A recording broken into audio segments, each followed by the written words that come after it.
O Recuncho dos Libros, o programa da Radio Pública Municipal no que imos repasar a actualidade da Biblioteca Pública Municipal Enrique Rivera Rouco.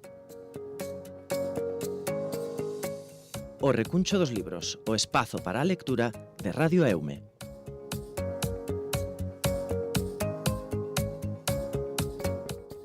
Ola, que tal? Son Pepe Capelán e douvos a benvida a este espazo cultural da Radio Municipal no que percorremos a actualidade da Biblioteca Pública Enrique Rivera Rouco e, como sempre, acompáñanos neste recuncho dos libros a súa responsable, Anabel Alonso. Que tal, Anabel? Hola, moi ben. Bueno, estamos xa nunha semana con bastante movimento porque está aí o Entroido chamando ás portas, pero, ademais, antes de facer ese repaso semanal da actualidade das vosas actividades, queremos tamén mencionar os dous clubes de lectura dos cales tedes reunión esta semana, verdade? Pois sí, esta semana é semana de Club de Lectura. Este ano xa o viñamos comentando en programas anteriores, temos dous clubs de lectura. O día 25, o martes 25, vamos a ter a reunión do primeiro, que estamos lendo o libro de Cristina Sánchez Andrade, El niño que comía lana, é un libro de relatos que no seu momento foi premio Setenil do mellor libro de contos de España. A autora Cristina Sánchez Andrade ten ascendentes galegos, seu pai é galego, e o libro está moi ambientado aquí, pero non solamente polos espacios e todo eso, sino que incluso a maneira de falar dos personaxes é un castelán moi galego. Como unhas construccións e todo eso. Pasa un pouco o que pasaba a veces con Valle Inclán, ¿no? Que parecía castelán, pero parece que é galego, pois aquí tamén pasa un pouco eso. Son maravillosos os contos. Creo que se tedes ocasión non perdades lerlle algo a esta muller, porque de verdad que me está encantando, é unha maravilla. Tuvo bastantes premios ao longo do tempo. É unha muller que non é xornalista, tamén é licenciada en Dereito, e a verdade que en concreto esta obra, que son relatos, se baixa moito na tradición oral, e na tradición oral nosa daqui, e me parece un libro estupendo. A ver que dades si a reunión, espero que a xente do Club de Lectura tamén lle gustase tanto como a min.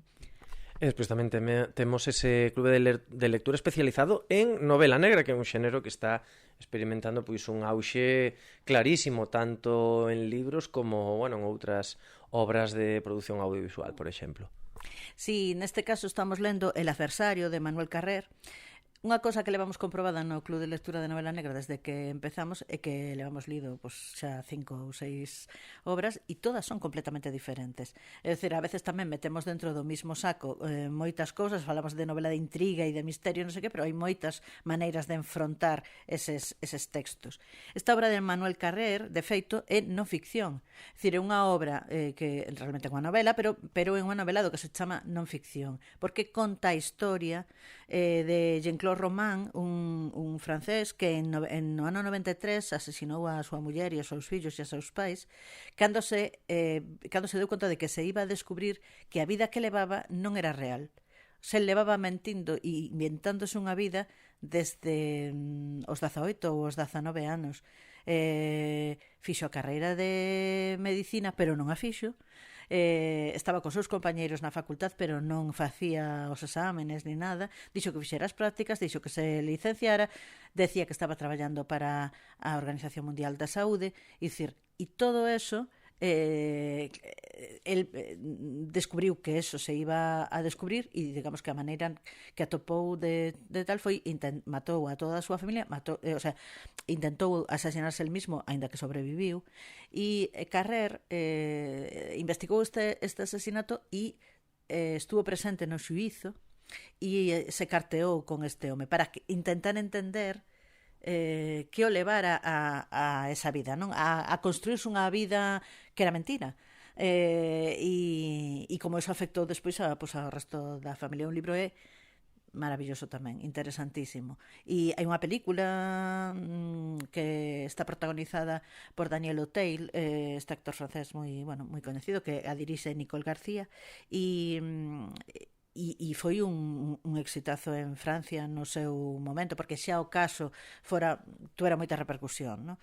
E bueno, reflexionar un pouco, parece que está un pouco de moda, porque tamén hai pouco que vimos esta película Marco, na que o protagonista tamén era un home que finxiu estar nos campos de concentración nazis e nunca estivo, o sea, está un pouco de moda ese tema e o libro é interesantísimo e me parece que é moi, a ver que dá de sí a reunión, pero que o tema de por que un se construe unha vida que non é real, tamén dá moito que pensar e que falar. Pois desde logo un tema bastante interesante polo que dis, non? E igual este tema pois lle sirve a moita xente que nos escoita para sumarse ao Clube de Lectura porque, bueno, parece moi atraínte, dende logo. Calquera das dúas propostas, Sí. tanto a do Clube de Lectura como a do Clube de Lectura de Lobena Negra. A verdade é que os dous textos son estupendos. E, bueno, Manuel Carrer, de feito, non hai moitos anos foi Premio Princesa de Asturias das Letras. A súa obra toda é interesantísima. Pero esta novela en concreto é moi interesante. E os relatos de Cristina Sánchez Andrade eu recomendaría a todo o mundo que os lese. Me parecen, bueno, cando estaba lendo estaba pensando, pero como eu non descubrín esta muller antes, Dios mío, o sea, é maravillosa. Pois unha vez repasada a actualidade dos clubes de lectura, se che parece, comezamos, como sempre, por orde cronolóxica e os luns é o día no que nos propoñede sempre novidades para público infantil e tamén para público adulto, non? Pois sí, nesta ocasión para público infantil traigo vos unha novidade de materia, habitualmente traemos ficción, pero nesta caso é un libro que se chama La regla mola, de Anna Salvia e con ilustraciones de Cristina Torrón como para nenas a partir de 9 anos. Bueno, digo nenas e nenos, pero bueno, está máis enfocado ás nenas porque fala da menstruación, ¿no? E é unha maneira de achegarse a eso, digamos que salvando todos eses tópicos ao redor do tema, falando dunha forma sinxela, que calquera nena pode entender e que lle axuda a comprender ao mellor o que lle está pasando nese momento que a veces para algunhas nenas é moi difícil cando empeza a menstruación. E é un libro estupendo, con unhas ilustracións moi chulas e que creo que pode axudar ao mellor aos pais a explicarlle ás nenas todo ese proceso que está sufrindo o seu corpo. E tedes máis propostas para público infantil, supoño, non? Sempre nos facedes dende a biblioteca un par de propostas. Sí, despois propoñemos vos en galego un álbum ilustrado para máis de 6 que se chama Xela, Aventura na Fraga. É un álbum ilustrado de Inma Soto e con ilustracións de Clara Cerviño e xa é unha bella conocida Inma Soto porque hai uns meses tuvemos na biblioteca Xela, a superheroína da aldea en Xoves na Biblio e en breve para o mes que ven teremos a Inma Soto con este libro Xela, Aventura na Fraga, ¿no? E a protagonista é a mesma que é a superheroína da aldea e fala un pouco sobre o medio ambiente, sobre a necesidade de cuidar o noso arredor, de entender digamos que o medio que nos rodea e a través de plumas ou de pauciños ou cacas ou non sei que, deberíamos de descubrir de que animais estamos falando, ¿no? Intentar descubrilos a través dos restos que deixan. E o libro creo que é moi bonito e ademais eso, que en breve teremos a Inma Soto en Xoves na Biblio facéndonos este contacontos. Unha proposta con coñecemento e con conciencia tamén medioambiental e agora pasamos ás prescripcións que nos facedes para público adulto. Pois para esta semana tamén vos traigo un libro de materia que se chama Filosofía en la calle, de Eduardo Infante. Aunque é un libro de filosofía, pois é un libro de filosofía máis pensado para o mundo de hoxe, digamos, ¿no? Que fala sobre todo como das ideas, destes problemas que temos a diario, ¿no? Destas cousas que nos suceden na nosa vida cotiá. Digamos que igual que os primeiros filósofos debatían en Grecia sobre as cousas da vida, pois aquí se debate sobre os temas que hoxe preocupan ás persoas, non? Además, Eduardo Infante deixa un link no libro que te permite, a través da rede social Twitter, ou agora sí, te permite participar na discusión sobre eso, ¿no? E digamos que el asume as ideas de filósofos tradicionais sobre eses temas, explica as diferentes maneiras de entender, non é que den unha resposta a eses problemas, senón que os mira desde diferentes ámbitos e desde diferentes filosofías, e anima a xente a que se plantee tamén e reflexione sobre eso, ¿no? E que si quere participe a súa vez a través das redes sociales pois neses debates. Despois supoño que nos traeredes outra proposta máis de ficción ou de máis novelada, quizáis, non? Pois sí, unha novela de ficción que moi esperada, a nova novela de Arantxa Portabales, Asasinato na Casa Rosa.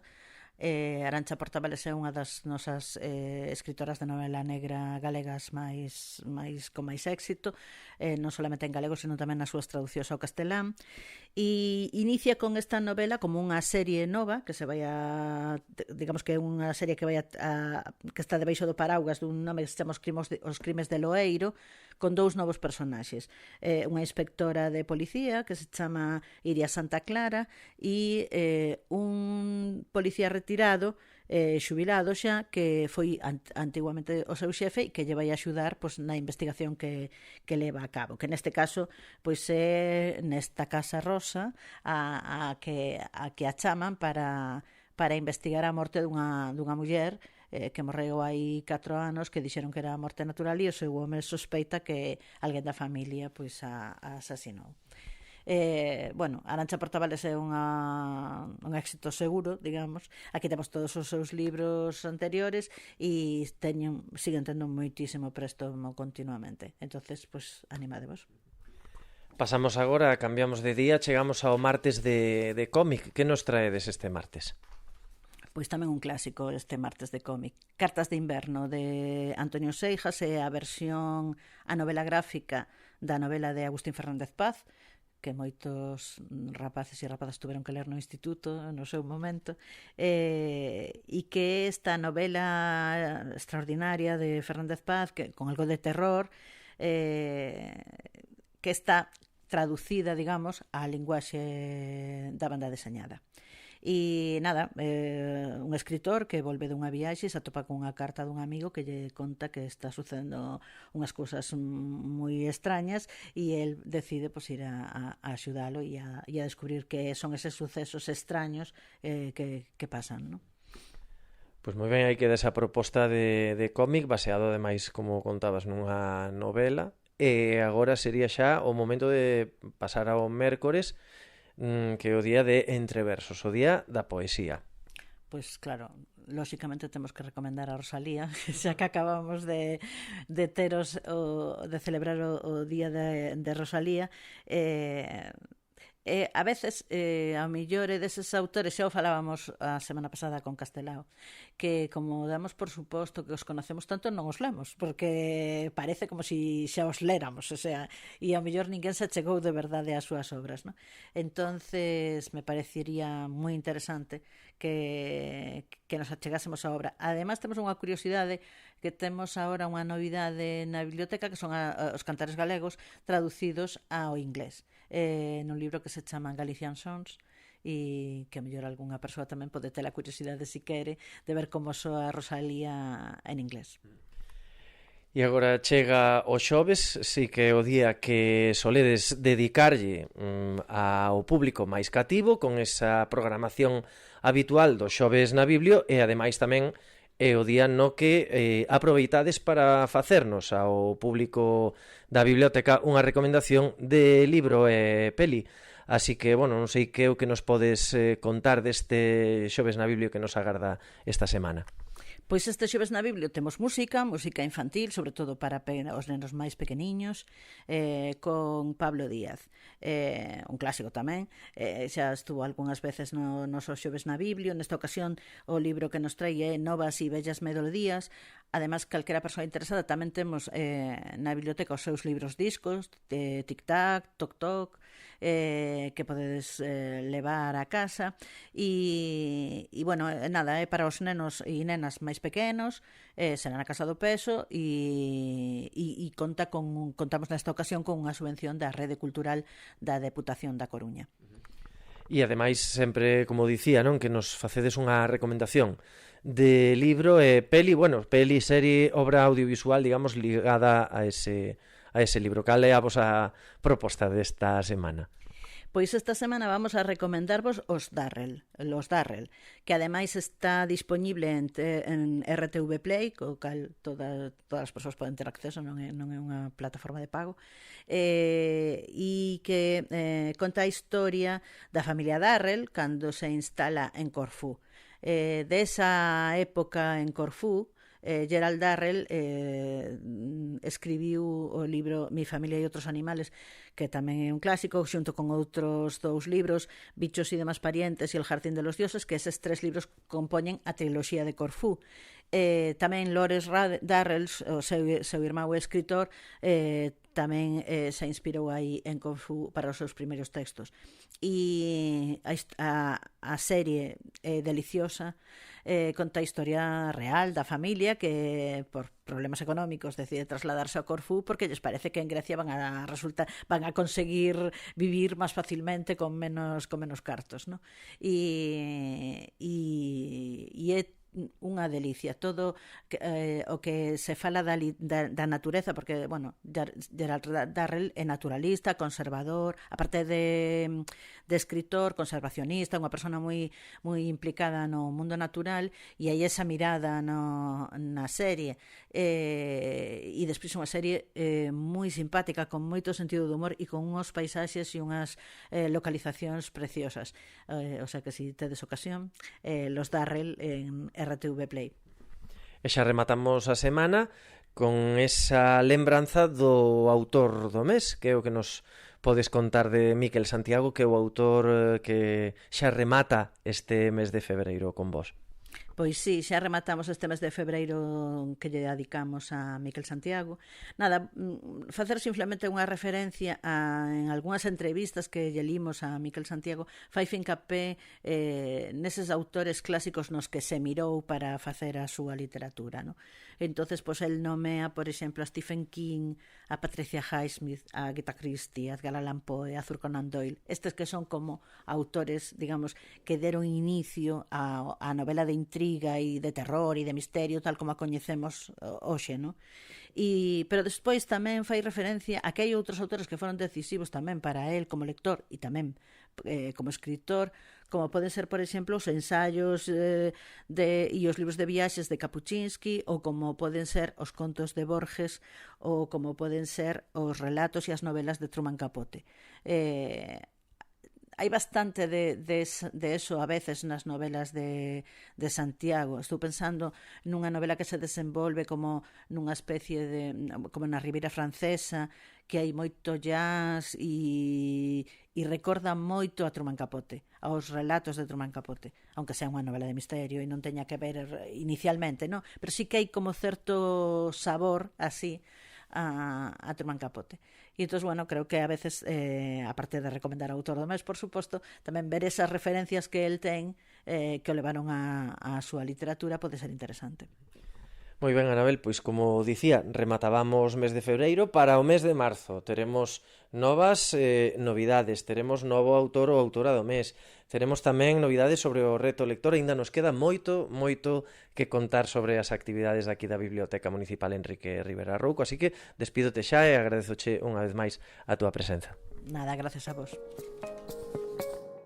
Pois isto foi todo no recuncho dos libros de hoxe. Nos volvemos a vindeira semana con máis novidades e actualidade da Biblioteca Pública Municipal Enrique Rivera Rouco. Que teñan unha moi boa semana e lembren que, como dirían os da Ría, hai que ler, inda que sexa sempre o mesmo libro.